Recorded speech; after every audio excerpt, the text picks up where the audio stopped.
தமிழ் முருகனை மட்டும் தமிழ் கடவுள் என்று சொல்லி தைப்பூசத்துக்கு விடுமுறை விட்டுவிட்டால் நாம் எல்லோரும் தமிழர்களாக தலை நிமிர்ந்து விடுவோமா? எல்லாம் ஓட்டுக்காக. அப்படி அந்த வலைக்குள்ள போனால் கூட, அந்த அடிப்படையில் நாம போனால் கூட அவர்களின் வலையில் சிக்கிக் கொள்வோம்.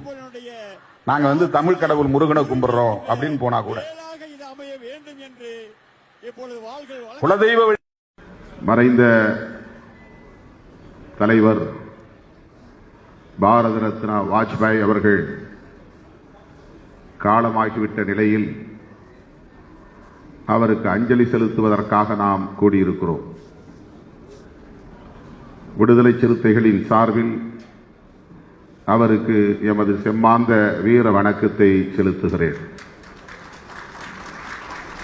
மாற்று கருத்துள்ளவர்களும் ஒரே மேடையில் அமரக்கூடிய ஒரு மாண்பு இன்றைக்கு இந்த நிகழ்வின் ஊடாக நிறைவேறியிருக்கிறது.